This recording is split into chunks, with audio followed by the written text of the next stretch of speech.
Taking cover of Marvel, the Invisible Man visits his parlor in the inn and recovers his 3 important diaries and some clothes, and hands these things to Marvel through the window. Marvel is detected in the process by Huckster, who gives him a chase. In the meantime, others also appear. The Invisible Man manhandles them and prevents their progress. After 2 hours of upheaval, he joins Mr. Marvel at a road crossing.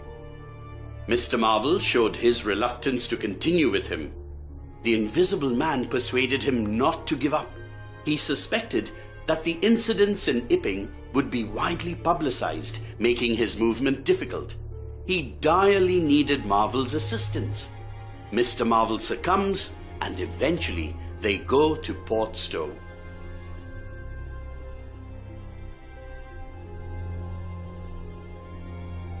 If you give me the slip again, if you attempt to give me the slip again... Lord, that shoulder's a mass of bruises as it is. On my honor, I will kill you. I didn't try to give you the slip. No one knew I was invisible. And now when everyone does, what am I to do? What am I to do? It's all about. It will be in the papers. Everybody will be looking for me. Everyone on their guard. Don't drop those books, stupid! The fact is, I shall have to make use of you. You're a poor tool. But I must. I'm a miserable tool. You are. I'm the worst possible tool you could have. And my heart's weak. Well... I haven't the nerve and strength for the sort of thing you want. I'll stimulate you. I wish you wouldn't. I wouldn't like to mess up your plans, you know. But I might, out of sheer funk and misery. Oh, shut up! I'll see to you, all right? You do what you're told. You do it all right. You're a fool and all that, but you'll do. I tell you, sir, I am not the man for it.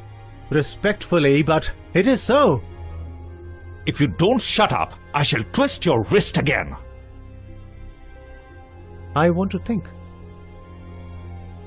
No. Listen to me. I shall keep my hand on your shoulder all through the village. Go straight through and try no foolery. It will be the worse for you if you do. I know that. I know all that. Mr. Marvel succumbs to the Invisible Man's pressure. They go to Port Stowe. On their way, they cross Iping. People see a short, thick-set man in a shabby silk hat, taking a turn near a church with 3 books tied together in his hand. After an overnight journey, they stop outside an inn in the outskirts of Port Stowe.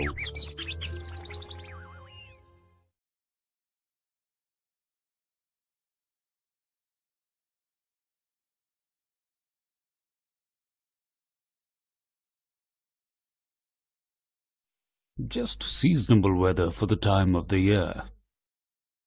Quite. I believe you. Books? Oh, yes. Yes, they are books. There's some extraordinary things in newspapers. They are? In this newspaper. Ah. There's a story. There's a story about an invisible man, for instance. Austria or America? Neither. Here. Lord. When I say here, I don't of course mean here in this place. I mean hereabouts. An invisible man. And what's he been up to? Everything. Every blessed thing. Iping's the place he started at. Indeed. Here it is. Peculiar story from Iping. Lord. But then it's an extraordinary story. There is a clergyman and a medical gent witnesses. An altercation takes place in the inn. It says his bandages on his head was torn off. It was then observed that his head was invisible. Attempts were at once made to secure him, but casting off his garments, it says he succeeded in escaping, but not until after a desperate struggle, inflicting serious injuries, it says, on your worthy and able constable, Mr. J.A. Jeffers. Pretty straight story, huh? Names and everything. It sounds most astonishing, don't it? Extraordinary, I call it. Never heard a tale of invisible men before. I haven't. But nowadays one hears such a lot of extraordinary things that... That all he did? It's enough, ain't it? Didn't go back by any chance? Just escaped, and that's all? Huh? All? Why? Ain't it enough? Quite enough. He didn't have any pals? I don't say he had any pals, does it? Ain't one of us sort enough for you? He is at present at large, and from certain evidence it is supposed that he has took, I suppose they mean, the road to Port Stowe. And just think of the things he might do. Suppose he wants to rob. Who can prevent him? He can trespass, he can burgle. He could walk through a cordon of policemen as easy as me or you could give the slip to a blind man. Easier. He's got a tremendous advantage, certainly. You're right, he has. All this time, Mr. Marvel appeared to be quite conscious of Griffin's invisible presence behind the bench. He looked behind when some faint footfalls were heard.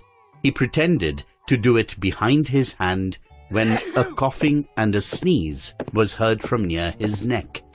The mariner looked at Marvel, surprised and confused. Marvel managed it. The fact of it is, I happen to know just a thing or two about this invisible man. Oh, you? Yes, me. Wow.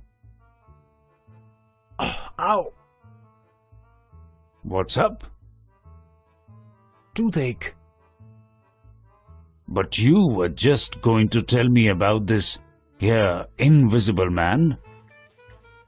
Hoax. It's a hoax. But it's in the paper. Hoax are all the same. There ain't no invisible man whatsoever. Believe me. Wait a bit. Do you mean to say... I do. Then why did you let me go on and tell you all this blasted stuff then? What do you mean by letting a man make a fool of himself like that for? Huh?